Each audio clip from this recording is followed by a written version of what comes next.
سج گئی دوستو بزم نوری، ہم دلوں کو سجائے ہوئے ہیں۔ آج موسم آج موسم ہے کتنا سہانا، میرے سرکار آئے ہوئے ہیں۔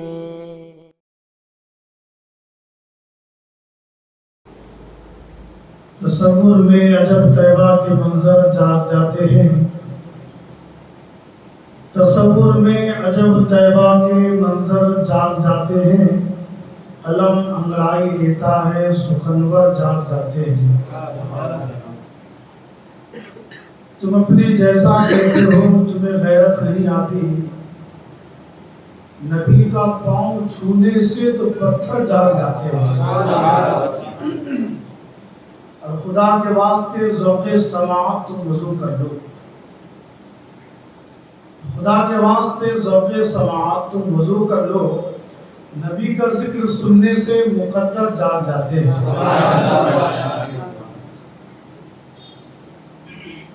ابھی نعت و منقبت کا دور چل رہا تھا، نبی حمد باری تعالیٰ بھی پڑھا جا رہا تھا، بڑا خوشگوار ماحول تھا، اچھا لگ رہا تھا۔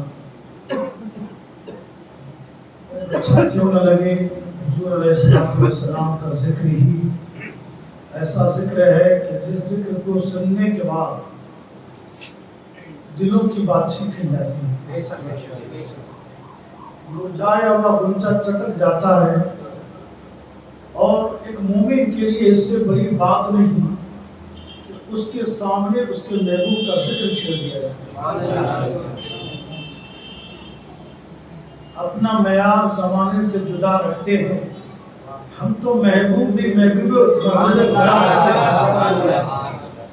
ہمارا گلیوں میں گھومنے والا ہمارا کوئی محبوب نہیں ہے، الحمدللہ ہمارا وہ محبوب ہے جو محبوب خدا ہے۔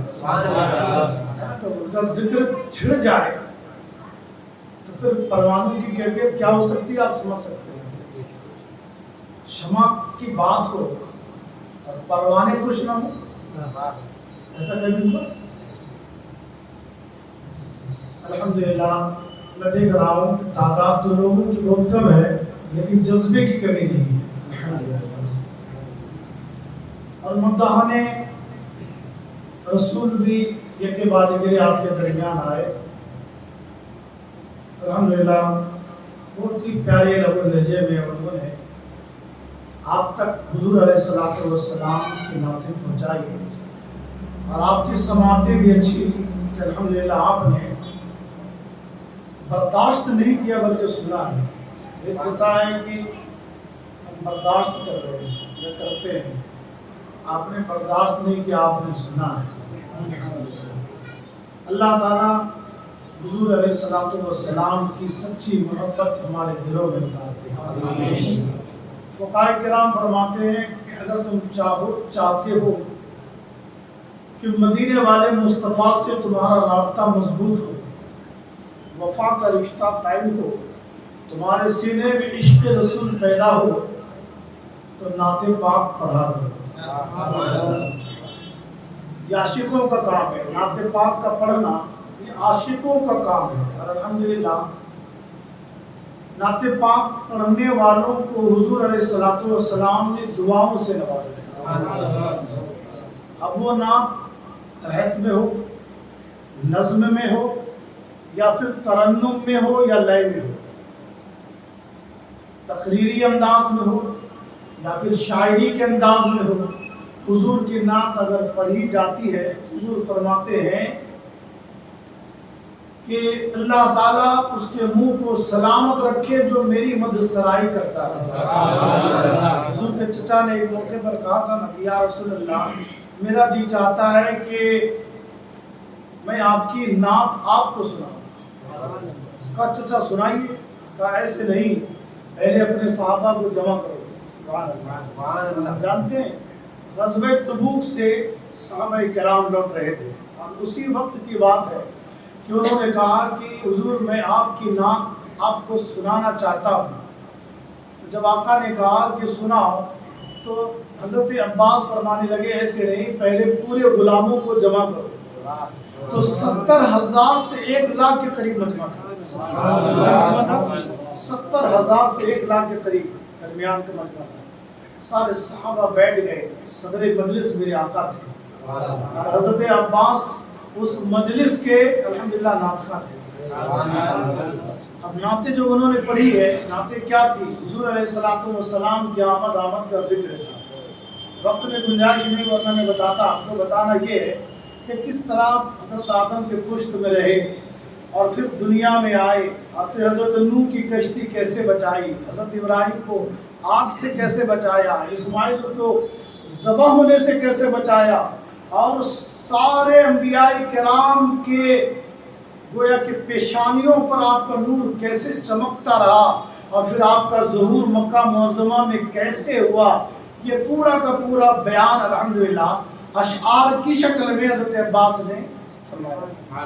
تو حضور علیہ السلام خوش ہوتے جاتے تھے اور کہتے تھے اے چچا آپ کی زبان کو اللہ سلامت رکھے، آپ کی زبان کو اللہ سلامت رکھے.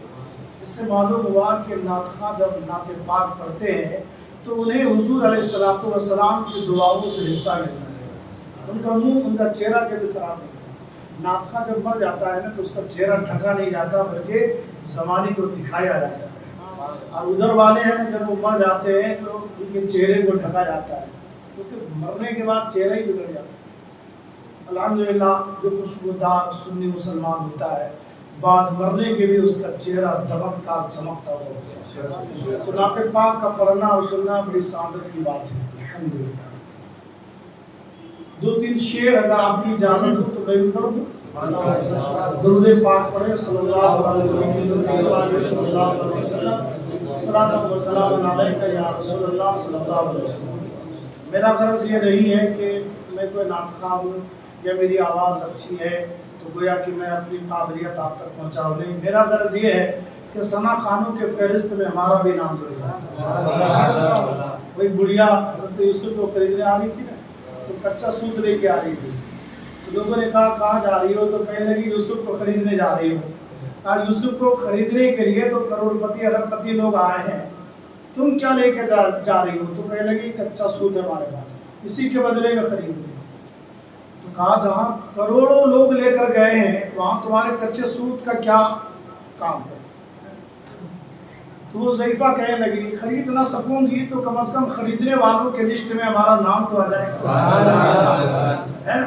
الحمدللہ بس اسی غرض سے. لب و لہجہ اتنا اچھا نہیں ہے، آواز بھی اتنی اچھی نہیں ہے، لیکن جذبہ ضرور ہے کہ حضور کی بارگاہ میں بانداز نظم کچھ پیش کریں. تحت کے طور پر تو ہم لوگ نعت پڑھتے ہی رہتے ہیں تقریر کے انداز میں. یہ بھی تقریر بھی نعت ہی ہے. بھائی حضور کی تعریف کو ہی نعت کہا جاتا ہے. اب کوئی اس کو تحت میں کرے یا کوئی گویا کہ شاعری کے انداز میں کرے.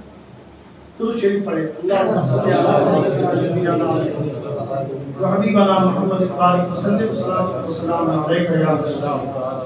یہ کلام مجھے بہت پسند ہے، آپ کو بھی پسند آئے گا. شکل نوری میں وہ انسان بڑا پیارا ہے، شکل نوری میں وہ انسان بڑا پیارا ہے، شکل نوری میں وہ انسان بڑا پیارا ہے، شکل نوری میں وہ انسان بڑا پیارا ہے، جس پہ نازل ہوا قرآن بڑا پیارا ہے، جس پہ نازل ہوا قرآن بڑا پیارا ہے، شکل نوری میں وہ انسان بڑا پیارا ہے، جس پہ نازل ہوا قرآن بڑا پیارا ہے. الحمدللہ حضور کی بارگاہ میں کبھی کبھی حضرت حسان جو صحابی رسول ہیں حضور کی بارگاہ میں کھڑے ہو کر سرکار کو نعت پاک سناتے تھے، اور سرکار کبھی کبھی خوش ہو کر کے چادری مبارک تک عطا کرتے، انعام و اکرام سے نوازتے، دعاؤں سے نوازتے ہیں.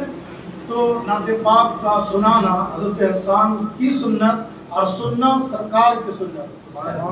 تو اس وقت کیا منظر رہتا تھا، شاید میں اس کو اپنے انداز میں بیان کرنے کی کوشش کی ہے کہ سن کے نعت شہ کونین صحابہ بولے، سن کے نعت شہ کونین صحابہ بولے، سن کے نعت شہ کونین صحابہ بولے، سن کے نعت شہ کونین صحابہ بولے، یا نبی آپ کا حسان بڑا پیارا ہے، یا نبی آپ کا حسان بڑا پیارا ہے، شکل نوری میں وہ انسان بڑا پیارا ہے، جس پہ نازل ہوا قرآن بڑا پیارا ہے.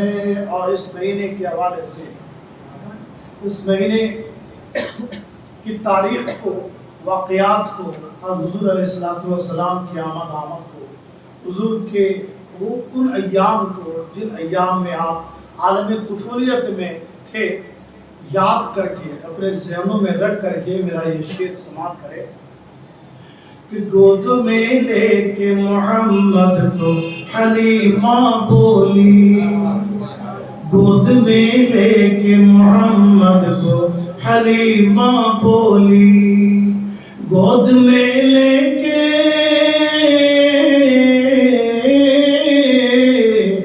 گود میں لے کے محمد کو حلیمہ بولی، گود میں لے کے محمد کو حلیمہ بولی، کہ دونوں عالم کا یہ سلطان بڑا ہے، دونوں عالم کا یہ سلطان بڑا پیارا ہے، شکل نوری میں وہ انسان بڑا پیارا ہے.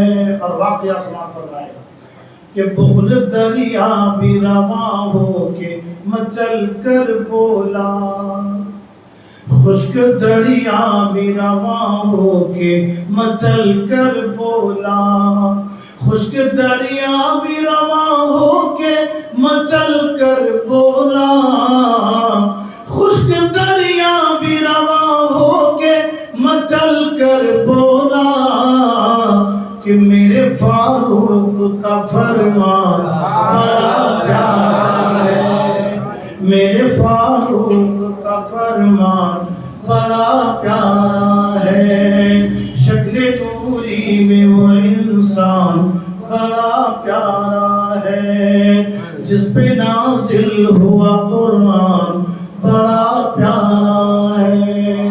درود پاک پڑھے صلی اللہ علیہ نبی النبی وآلہ صلی اللہ علیہ وسلم. صلاۃ و سلام علیک یا رسول اللہ یا حبیب اللہ صلی اللہ علیہ وسلم. ذرا آج جس مناسبت سے اس مجلس کا اہتمام ہوا ہے، میں مناسبت بتا رہا ہوں. مناسبت یہ ہے کہ الحمدللہ محترم بے گرامی جناب حاجی عظیم سیٹھ اور ان کے فرزند اصغر جناب سرفراز صاحب اور ان کی بہو اور ان کی اہلیہ الحمدللہ زیارت حرمین شریفین کے لیے تشریف لے آئے. تو اس خوشی میں انہوں نے اس مجلس پاک کا انعقاد کیا ہے. اب چونکہ یہ جلسہ بزم نوری کے زیر اہتمام ہوا ہے، اب بزم نوری کا ایک اپنا مزاج ہے کہ وہ موضوع کے تحت ہی ہے نا الحمدللہ مجلس کرتے ہیں. ہو سکتا ہے کہ کمبینیشن میں تھوڑا سا کچھ فرق پڑا ہوگا، ان کے علم میں نہ رہا ہو یہ کس موقع سے یہ جلسہ منعقد کیا جا رہا ہے. بہرحال سرکار علیہ السلام کا مہینہ بھی شروع ہو گیا ہے اور موقع بھی حرمین شریفین کی زیارت کو جانے کا ہے. لیکن آج کا جو موضوع بذریعے اشتہار کے، واٹس ایپ وغیرہ کے ذریعے، سوشل میڈیا وغیرہ کے ذریعے جو مشتہر ہوا ہے وہ یہ ہے موضوع کہ شان اہل بیت اور امام حسین، امام حسن رضی اللہ تعالیٰ عنہ کے مناقب. یہ موضوع آج کا. میں کوشش کروں گا کہ انشاءاللہ موضوع کی مناسبت سے تھوڑی دیر گفتگو کروں، اور اس کا علم بھی مجھے ابھی عشاء سے پہلے ہوا کہ آج کا موضوع ہے۔ میں تو یہی سوچ رہا تھا کہ چونکہ محفل میلاد کا اہتمام کیا گیا ہے تو حضور کے عنوان پر بولنا ہے، حضور کی آمد کے عنوان پر بولنا ہے، لیکن ابھی عشاء سے پہلے ہم کو بتایا گیا کہ نہیں، عنوان یہ ہے۔ چلیے، وما توفیقی الا باللہ العلی العظیم، اللہ تعالیٰ کی توفیق سے جو وہ چاہے گا وہ میں انشاءاللہ حق بولنے کی کوشش کروں گا۔ بس آپ سے گزارش ہے کہ سننے سنانے کا تھوڑی دیر ماحول بنائیں۔ انشاءاللہ میرا وجدان کہتا ہے کہ مجلس کے اختتام پر آپ حضرات جب اپنے مستقبل کو واپس پلٹیں گے تو خالی ہاتھ نہیں، بلکہ انشاءاللہ اپنے خالی دامن کو گوہر مراد سے بھر کر باندھیں گے۔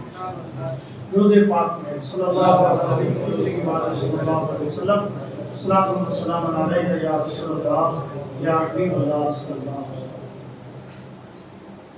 کوئی نبی نہیں میرے مصطفیٰ کے بعد، کوئی نبی نہیں میرے مصطفیٰ کے بعد، شیر خدا نہیں کوئی مرتضیٰ کے بعد، اور نہ ہے کسی کے بیٹے حسین و حسن کے جیسے، نہ ہے کسی کے بیٹے حسین و حسن کے جیسے، اور نہ فاطمہ سی ماں ہے کوئی فاطمہ کے بعد، اور جیسی پڑھی حسین نے پیروں کی چھاؤں میں، ویسی نماز پھر نہ ہوئی کربلا کی۔ اور عباس تیرے نام کو میں اپنے خون سے، عباس تیرے نام کو میں اپنے خون سے لکھوں وفا کے پہلے یا لکھوں وفا کے بعد، اور قتل حسین اصل میں مرگ یزید ہے، اسلام زندہ ہوتا ہے۔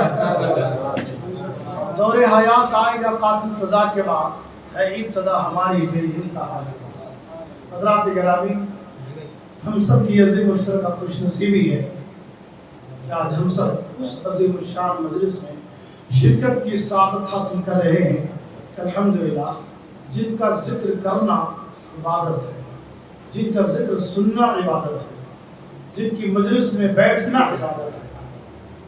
عام طور سے حضرت امام حسن رضی اللہ تعالیٰ عنہ کے بارے میں عوام کو کم پتہ ہوتا ہے، کیونکہ ان کا ذکر جو ہے وہ کم ہوتا ہے۔ ان کی تاریخ پیدائش کے تعلق سے بھی تضاد ہے۔ بعضوں نے کہا کہ ان کی تاریخ پیدائش نصف شعبان ہے، 15 شعبان، اور زیادہ تر جو معتبر علماء نے مانا ہے وہ 15 رمضان المبارک ہے، 3 ہجری میں آپ کی پیدائش ہوئی۔ بہرحال اب چونکہ شان اہل بیت و امام حسن کے مناقب، تو میں مختصر میں اہل بیت اعظام کی مختصر آپ کے سامنے تعارف پیش کر دیتا ہوں، اس کے بعد میں تھوڑی دیر آپ کے سامنے گفتگو کروں گا۔ قرآن عظیم کی آج میں نے تلاوت کی، یا ایھا الذین آمنوا استعینوا بالصبر والصلاۃ، یہ دوسرا پارہ اب دوسرے رکوع کی آیت ہے، دوسرے رکوع کے بعد ہے۔ یا ایھا الذین آمنوا استعینوا بالصبر والصلاۃ، اے ایمان والو صبر اور نماز سے مدد طلب کرو۔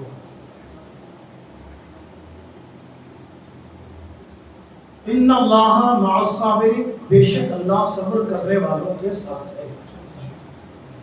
آگے ہے ولا تقولوا لمن يقتل في سبيل الله اموات بل احیاء ولكن لا تشعرون، اور جو لوگ اللہ کی راہ میں قتل کیے جائیں انہیں مردہ نہ کہو، بلکہ وہ زندہ ہیں لیکن تم ان کی زندگی کو سمجھ نہیں سکتے۔ حضرت امام حسن رضی اللہ تعالیٰ عنہ کی بھی شہادت ہوئی، اور زہر سے شہادت ہوئی۔ اگر وقت بچے گا تو انشاءاللہ میں اس کی تفصیل آپ تک پہنچاؤں گا۔ تو چونکہ آپ کی جو شہادت تھی وہ سری تھی، چھپی ہوئی، اور امام حسین رضی اللہ عنہ کی جو شہادت تھی وہ جہری تھی۔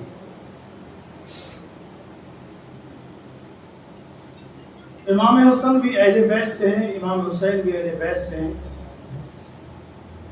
حضرت فاطمہ الزہرا جو آپ کی والدہ ہیں وہ بھی اہل بیت سے ہیں، علی مرتضیٰ اہل بیت سے ہیں۔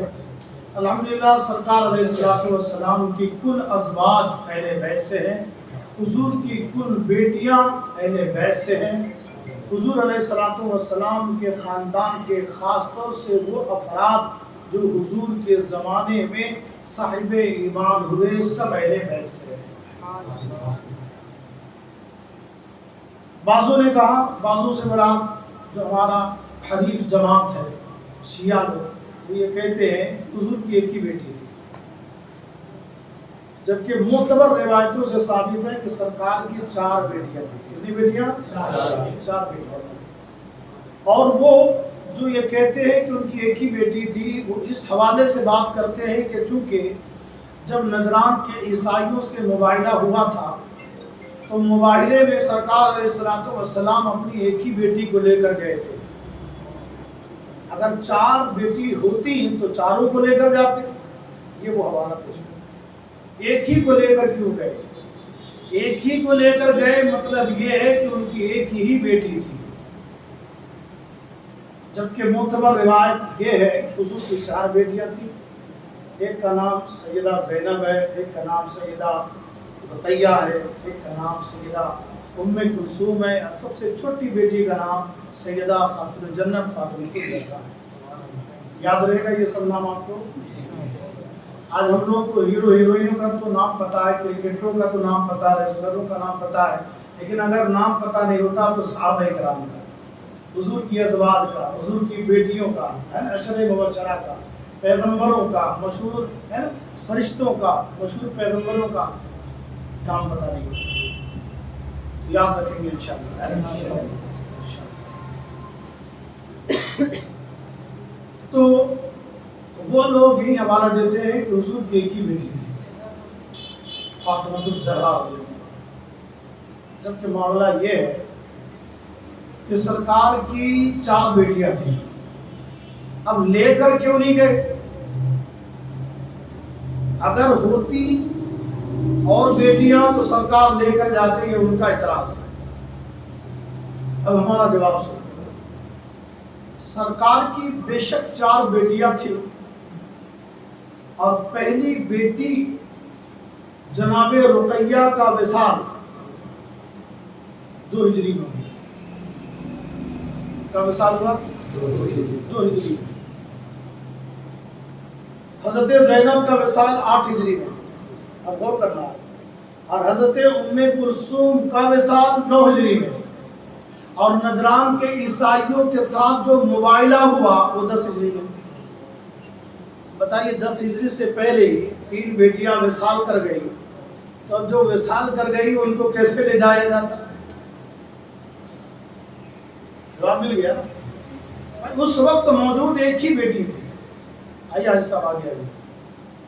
اس وقت موجود آپ کی ایک ہی بیٹی تھی، حضرت فاطمہ الزہرا رضی اللہ تعالیٰ عنہ، اس لیے حضور نے خاتون جنت کو لے کر گئے۔ اب مباہلہ کا جو پس منظر ہے وہ تھوڑا سا آپ سماعت کریں۔ سرکار علیہ السلام نے فرمایا آئین علی، کہاں ہے علی؟ لبیک یا رسول اللہ، حضور میں حاضر۔ اين فاطمہ؟ لبیک یا رسول اللہ۔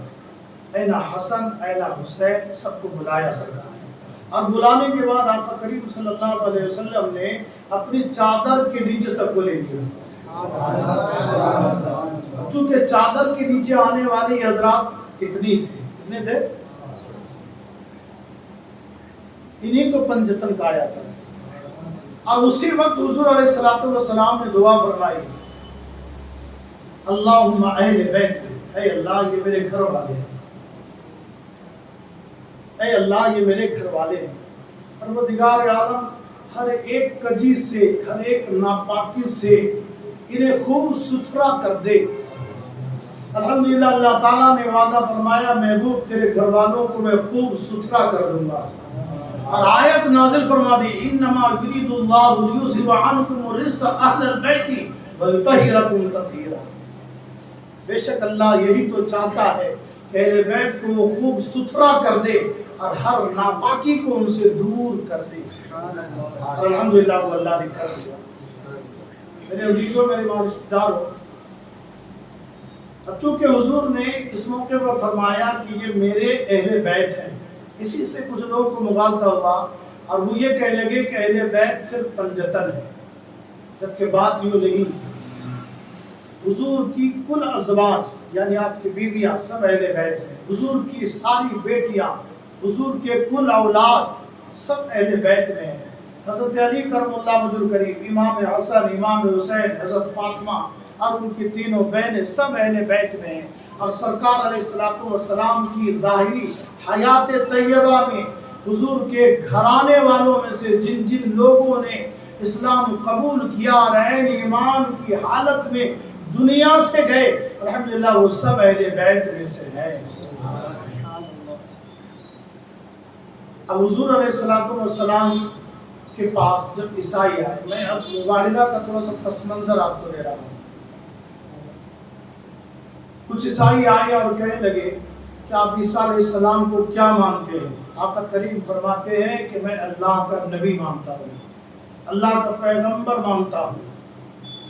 اور کیا مانتے ہیں؟ کہتے ہیں مریم کا بیٹا مانتا ہوں۔ تو وہ کہنے لگے اور اللہ کا بیٹا؟ حضور نے فرمایا نہیں، یہ عقیدہ باطل ہے۔ تو کہا مریم کا شوہر کون ہے؟ وہ کہنے لگے کہ چونکہ بغیر باپ کے یہ پیدا ہوئے تو گویا کہ ان کا باپ اللہ ہے، معاذ اللہ، یہ ان کا عقیدہ تھا۔ حضور علیہ السلام نے فرمایا پھر تو بقول تمہارے جو تم کہہ رہے ہو کہ ان کا باپ یعنی عیسیٰ علیہ السلام کا باپ اللہ ہے، تو کیا تمہارا یہ بھی عقیدہ ہے کہ حضرت آدم کا بھی باپ اللہ ہے؟ کہا نہیں، ان کے بارے میں عقیدہ نہیں۔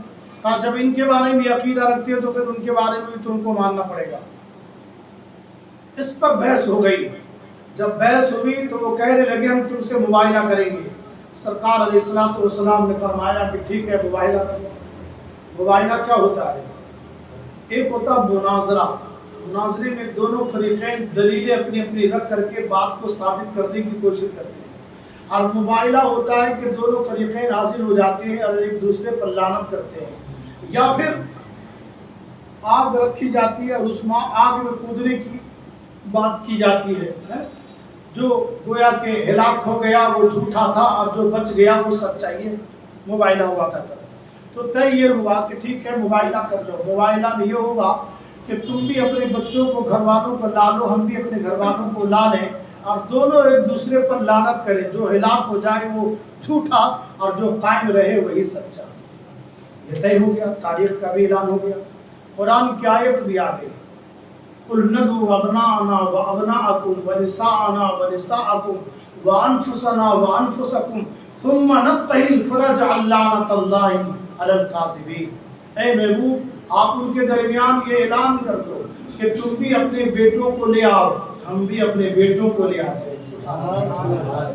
تم بھی اپنی عورتوں کو لے آؤ، وَنِسَاءَنَا وَنِسَاءَكُمْ، ہم بھی اپنی عورتوں کو لے آتے ہیں، تم بھی اپنی عورتوں کو لے آؤ، وَأَنفُسَنَا وَأَنفُسَكُمْ، ہم بھی اپنی جانوں کو لے آتے ہیں، تم بھی اپنی جانوں کو لے آؤ، وَنَبْتَهِلْ فَنَجْعَلْ لَعْنَةَ اللَّهِ عَلَى الْكَاذِبِينَ، اور پھر مباہلہ کر لو، ایک دوسرے پر لعنت بھیجو، جو ہلاک ہو جائے گا وہ جھوٹا ہوگا۔ میرے عزیزوں، میرے رشتہ دار، تاریخ متعین ہو گئی۔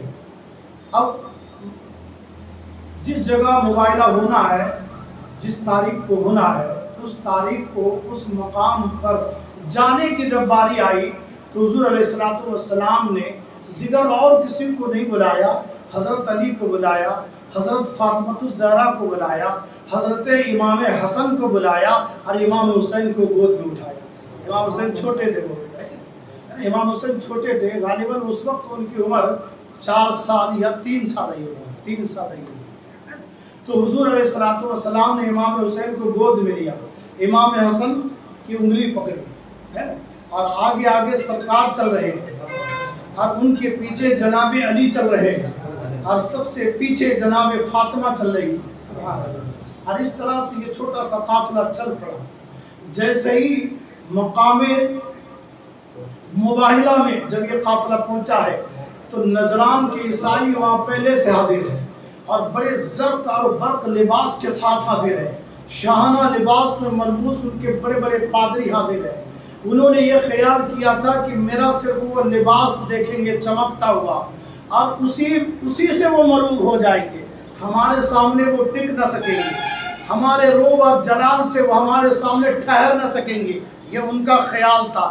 لیکن الحمدللہ سچائی یہ تھی کہ جب یہ چھوٹا سا قافلہ وہاں پہنچا ہے، اگرچہ لباس ادھر والوں کے چمک رہے تھے لیکن چہرے ادھر والوں کے چمک رہے تھے۔ جب یہ قریب پہنچے ہیں تو عیسائیوں کا جو سب سے بڑا پادری تھا، جو سب سے بڑا سب کا سردار تھا، اس نے جب ان مقدس چہروں پر نظر ڈالی تو اس کی روح کانپ گئی۔ اور جانتے ہیں اس نے عیسائیوں سے کیا کہا؟ اے میرے شاگردوں، اے میرے ساتھیوں، تم نے ان کے ساتھ مباہلہ کرنے کا جو مزاج بنایا ہے وہ ارادہ ترک کر دو، کیونکہ تم ان سے مباہلہ نہیں جیت سکتے۔ وہ کہنے لگے یہ تم کیا کر رہے ہو؟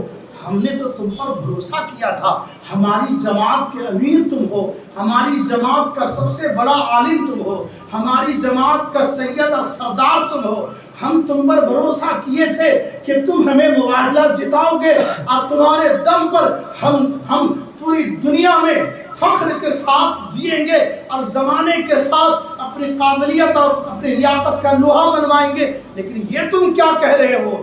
لیکن اس پادری نے کہا سنو، جو میں دیکھ رہا ہوں وہ تم نہیں دیکھ رہے ہو۔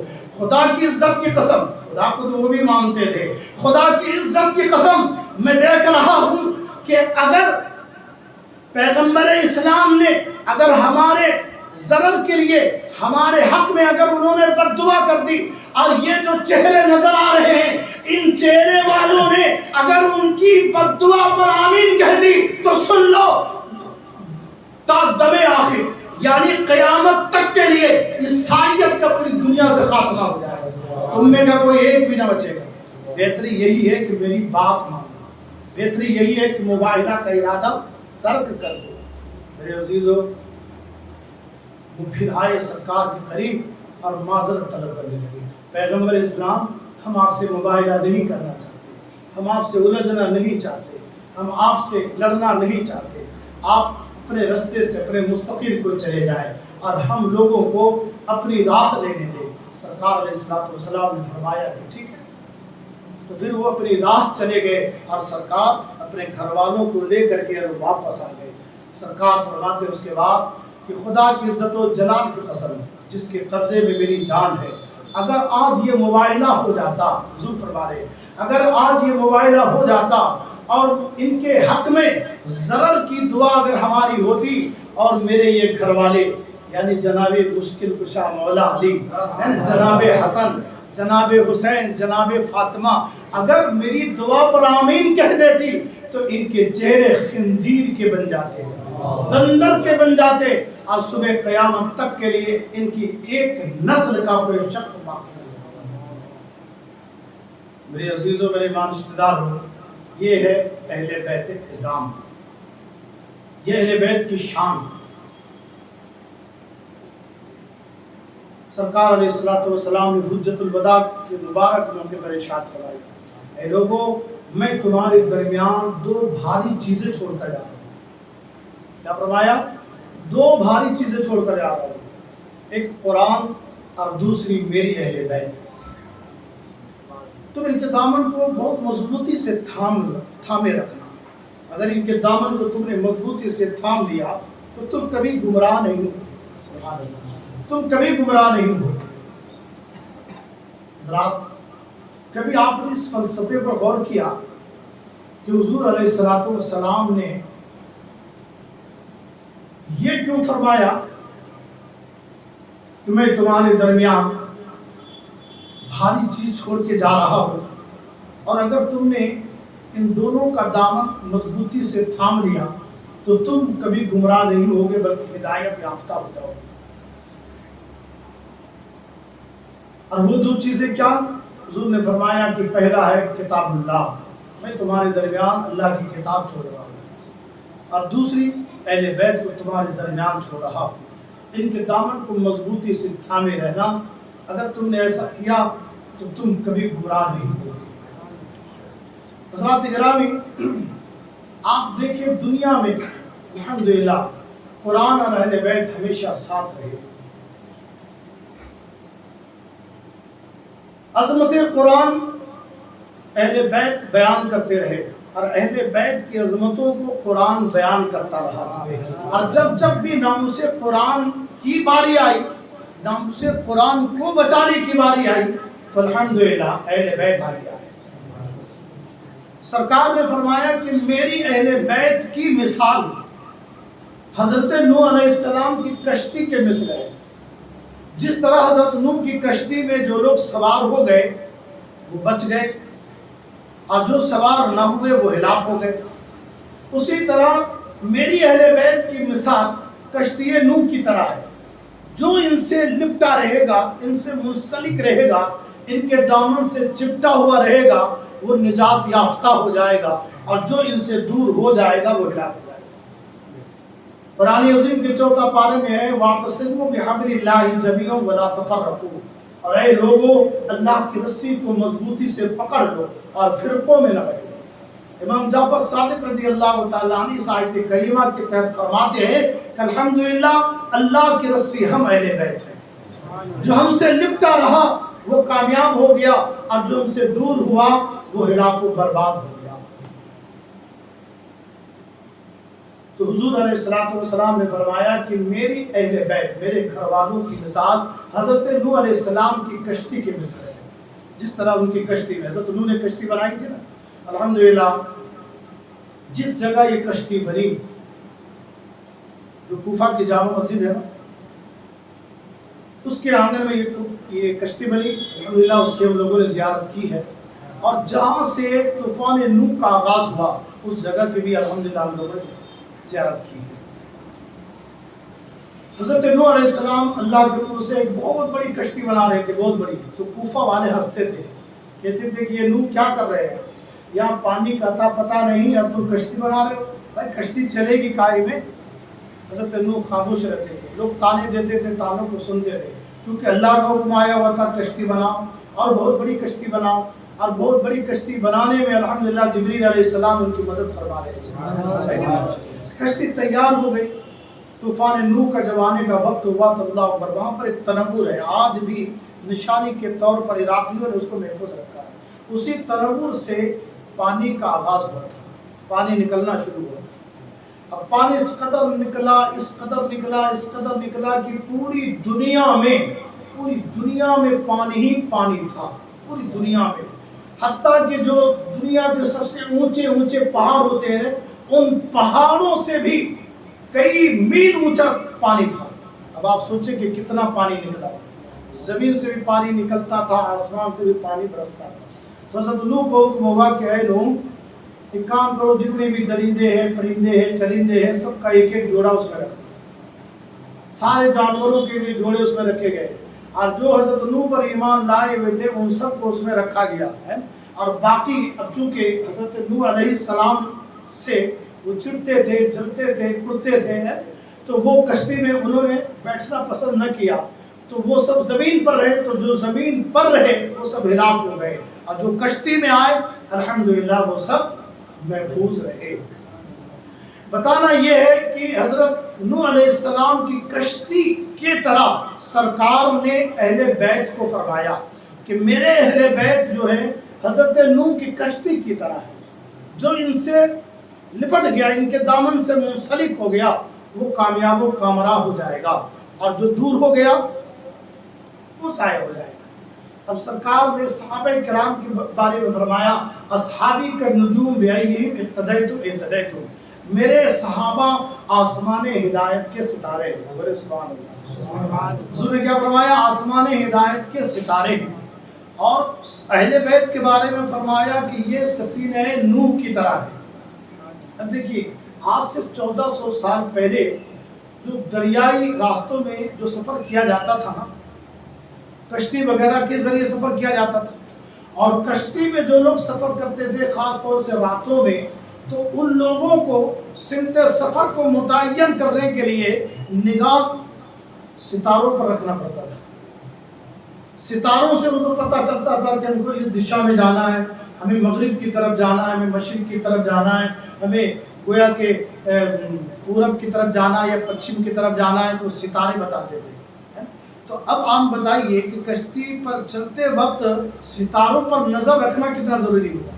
اگر کوئی شخص ستاروں کا سمت اگر بھول جاتا تو وہ راستہ بھٹک جاتا تھا، سمندر میں پھر وہ کسی بھی جانب نکل جاتا تھا۔